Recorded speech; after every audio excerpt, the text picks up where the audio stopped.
Good afternoon and welcome to the Bay of Bengal Conversation Studio session on the building blocks of global governance. And this afternoon we'll delve into this important topic as we look at the conversation around the blocks of good governance. And today, as we gather here, we look at governance as a cornerstone upon which prosperous, equitable, and stable societies are built, and as a concept that transcends borders, cultures, and ideology, playing a pivotal role in shaping the well-being of nations and their citizens. In an era characterized by a complex myriad of challenges, ranging from global health crisis and the world coming out of a pandemic, climate change, and socioeconomic disparities, the significance of effective governance cannot be overstated. And effective governance serves as a compass, guiding nations towards inclusive, just, and transparent development. And today with my distinguished panelists here, Sheela, Tasneem, a senior governance specialist from UNDP, will take a deep dive into the blocks of good governance. And Sheela, welcome to this session. Thank you. And drawing from your experience at UNDP, what activities related to good governance does UNDP run? And also, as you shed light into this, you could also talk around initiatives that have been successful that we can look into in terms of good governance. Thank you so much, Judith, for inviting me, and of course, colleagues of the Bay of Bengal, the organizer, CGS, and distinguished participants across the globe who are participating for this 3 days conference. As a part of UNDP, we look into the governance in globally and regionally, looking into the adaptiveness of governance. We look into the anticipatory part of it, and we also looking into the more of innovation and data driven. It's more of the agility itself, how you sort of understand the governance. Especially after COVID-19, I think this is the adaptiveness that we have developed across the globe, and this is something that we are promoting through our work in different regions. Let me start with some of the building blocks that you suggested, then I'll come to what we are doing to address some of those building blocks.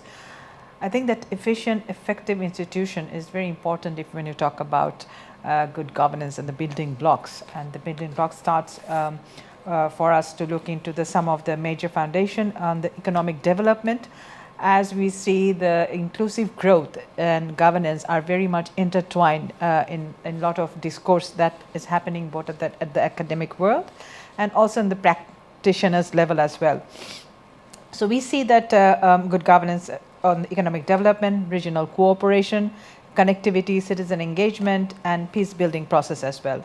And especially, I think for this particular region, if you look into some of the countries like Bangladesh, will be graduating from LDC to MIC, where the building blocks of good governance is equally important for Bangladesh to look into, and also the leveraging the gains that are offered as a strategic position of Bay of Bengal in the Indo-Pacific. So I think that's also very important for us to look forward how we see and position ourselves, with Bangladesh.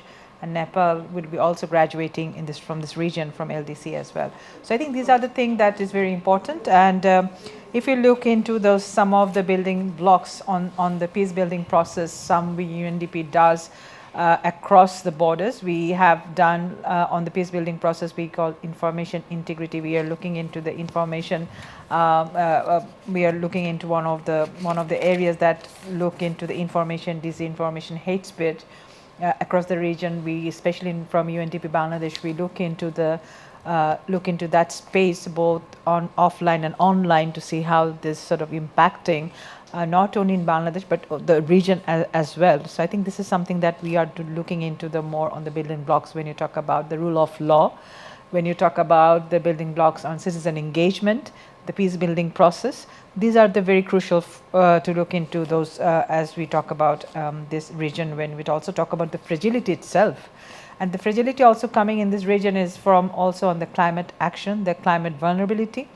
And on the climate action vulnerability, we have started putting a data center in India. We're helping different states to look into it. Even in Bangladesh, we are looking into the data on the climate governance and seeing how the climate induced fragility is also sort of impacting Bangladesh, and this is something that we are also picking up at the transboundary level as we move forward. Some of the things that we also very important to look into is the whole economic and the trade itself, the investment. I think this is important as we go around, as we have seen the discussion going around on the track 2 diplomacy today, where the citizen engagement on some of these issues have become very important, and where democracy and governance was very much predominant in some of this discussion as well. And economic development is not only for this region. I think if you look down over the years, I think that the whole ASEAN countries in the region would be and need to be connected to look into the more institution effectiveness, where the inclusive growth and also that that issue of having a more equality in the resource distribution is equally important in the Pacific tilt. So I think these are some of the building blocks, and what we specifically also doing into looking into the information integrity, again going back, where we also support the state to build the capacity, the capability to really address those, on also looking into and how the state would be responsive and responding, and also creating a space for individuals to look into those particular policies that would ensure that people's aspirations are integrated and also reflected what the data-driven policy could make the changes as we move. Also talk about SDG 2030, we talk about leave no one behind, where data-driven policy is very important for us. And it's not in Bangladesh, I think across the region UNDP is looking into it, as we call it, more adaptive as we move. And I think that COVID-19, if you look into the rise of different institutions over the last couple of years, we have seen a lot of decline and a lot of rise of some of the institutions, how they impacted or on the whole COVID-19 sort of issues, and how the health sector has been sort of emerged and rethinking how to be more inclusive in the whole process as well. Thank you. You touched on data-driven implementation of data-driven insights, and I would like you to give just shed a little more light on the importance of data and evidence-based decision making in governance. How does this drive us towards good governance? I think that's very important, because data, I think that as a practitioner, I think that's also important to sort of for us to see, when you talk about data, how the data is telling a story, how you're connecting the story to make changes in people's life. I think at the end of the day, that's so important, how you make changes in people's life. So for us, when we talk about data-driven policy at the global level, at the regional level, at the national level, we have different projects where we have different data platforms that we are bringing the data. Like if I can give you an example, especially in Bangladesh, we have a project which particularly look into developing different platforms, looking into especially like SDG tracker, where we have the data, where we can see what are the state of those particular SDG indicators, how those data would help the government to reformulate the policies. Recently, UNDP-Bangladesh office, we have started supporting Bangladesh government, especially we call it Bangladesh Investment Development Authority, BIDA, to have a research and analytic unit which is supporting the government to look into the business climate and how the data looking into the more policy driven as well. Like this, for them, we are also sort of for the government, we are also looking into social economic dashboard that we are preparing to look into, where we can to tap in. If I look into the more of, if you look into the more peace and stability issue, UNDP regionally, and also especially particularly Bangladesh, where we are connecting with to certain time with our Sri Lanka and other regional office as well. We are sharing the data, like how the fragility and the stability is looking into that region.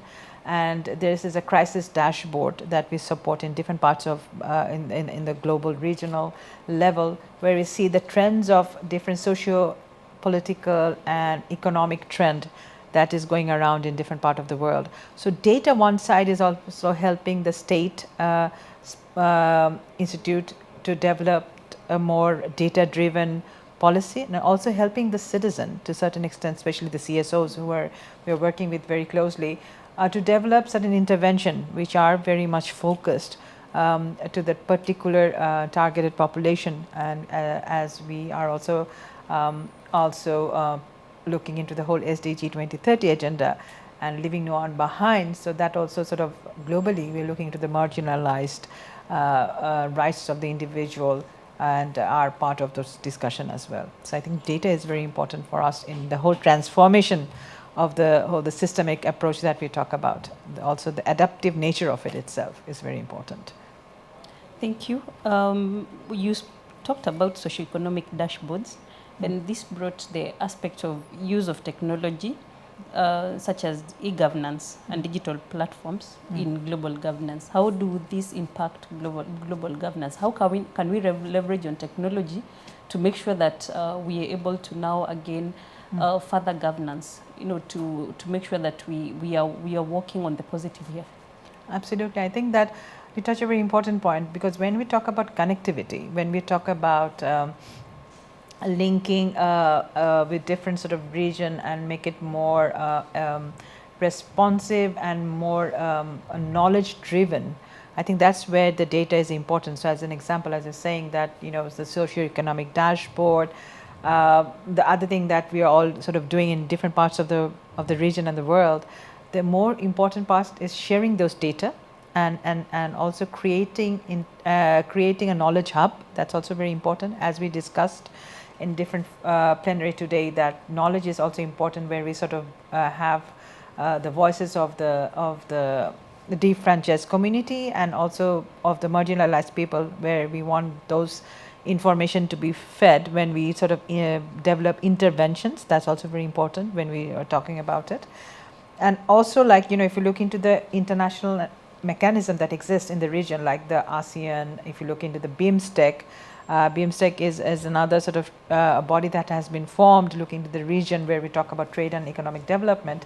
I think those sort of data should be also helping those institution or platform that is already there, and how those, like, of course there's a lot of discussion CERC, but I think on the ASEAN perspective, if you look into the Indo-Pacific, that's also very important to link with those institution and instrument as well that exist, how it can be helping those institutions to be data driven when they develop a policy. So I think those are the dashboard would help to create more comprehensive understanding and analysis when we develop those policy briefs. I hear a lot of cooperation, transboundary, interregional, across the region. Do you think this makes it easier and better for the Indo-Pacific region and also for the Bay of Bengal in terms of achieving good governance? I think absolutely. I think that, of course, there is a whole issue on the dichotomy itself, and it's sort of paradox. Like, we talk about regional cooperation, we talk about transboundary cooperation, but that's also where how the states play a significant role here, as we sort of say that it's not the civil society, it's sort of the both state and the non-state actor have to very closely work when we talk about the transboundary issues and the regional cooperation as well.